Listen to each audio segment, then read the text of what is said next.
श्रीमद् भागवत श्री कृष्ण की जीवन यात्रा। श्रीमद् भागवत 10वां स्कंध 23वां अध्याय।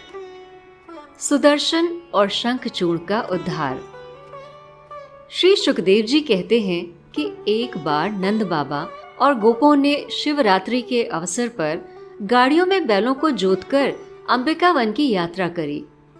पहले उन लोगों ने सरस्वती नदी में स्नान किया और भगवान शंकर और मां अंबिका का पूजन किया। रात होने पर वो नदी के तट पे ही बेखटके सो गए। उस वन में एक बहुत बड़ा अजगर रहा करता था। उस दिन वो भूखा था। दैववश वो उधर ही आ निकला और उसने सोते हुए नंद बाबा को पकड़ लिया। नंद बाबा जोर से चिल्लाने लगे। उनके चिल्लाने पर भगवान श्री कृष्ण ने अपने चरणों से अजगर को छू दिया और श्री कृष्ण के पैर छूते ही अजगर ने नंद बाबा को छोड़ दिया और अजगर शरीर छोड़कर भगवान श्री कृष्ण के सामने मनुष्य के रूप में हाथ जोड़कर खड़ा हो गया। इस पर कृष्ण भगवान ने उनसे पूछा कि तुम कौन हो? अजगर के शरीर से प्रकट हुए मनुष्य ने कहा कि पहले मैं विद्याधर था, मेरा नाम सुदर्शन था।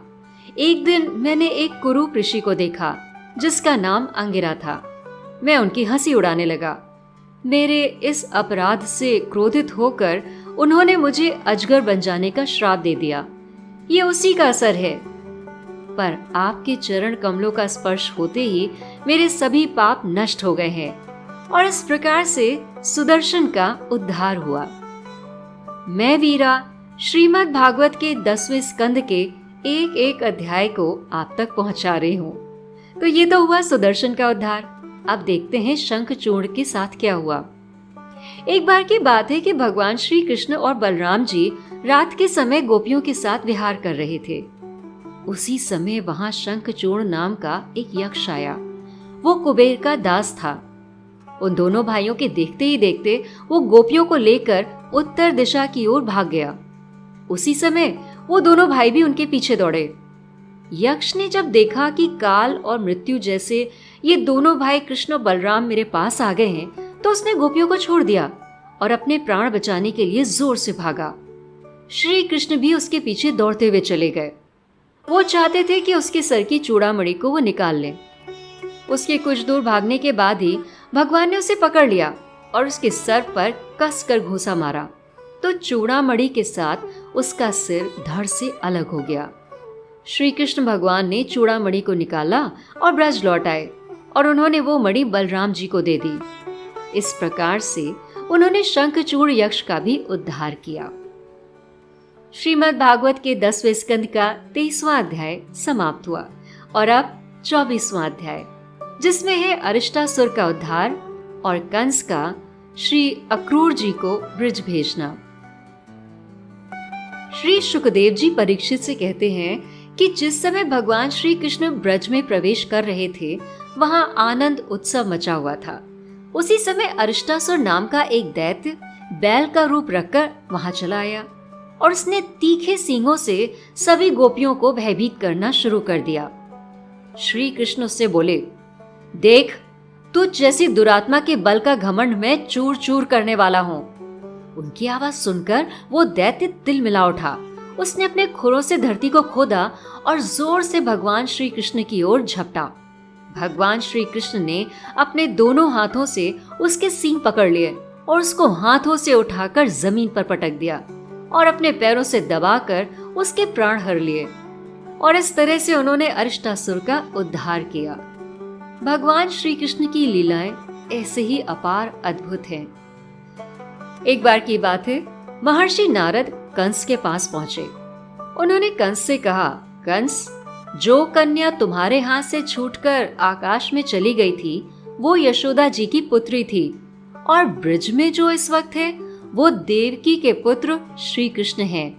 वसुदेव जी तुमसे डरकर उसे यशोदा के पास छोड़ आए थे।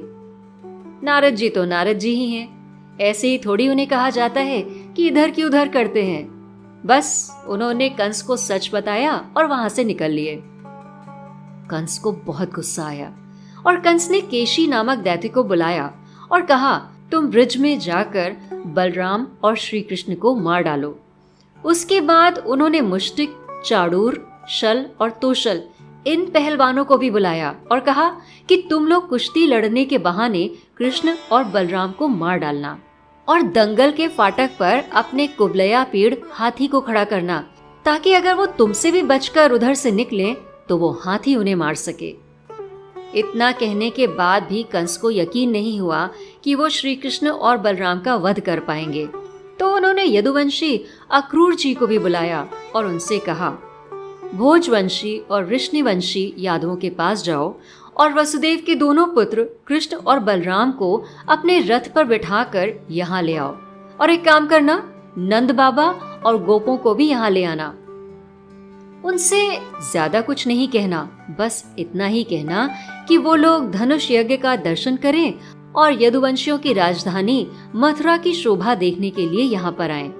कंस ने इस प्रकार से पूरी तैयारी कर ली थी कि जैसे ही श्री कृष्ण यहाँ आएंगे वैसे ही वो उनका वध अपने असुरों से, अपने राक्षसों से करवा देगा। पर क्या कंस ये कर पाया? क्या कृष्ण और बलराम का वध हो पाया? ये तो आपको पता चलेगा अगले अध्याय में। श्रीमद् भागवत के 10वें स्कंद का 24वां अध्याय समाप्त हुआ। गोविंद बोलो, हरि गोपाल बोलो, राधा रमण हरि गोविंद बोलो। मेरे यानी वीरा के साथ बोलिए, ओम नमो भगवते वासुदेवाय, ओम नमो भगवते वासुदेवाय, ओम नमो भगवते वासुदेवाय।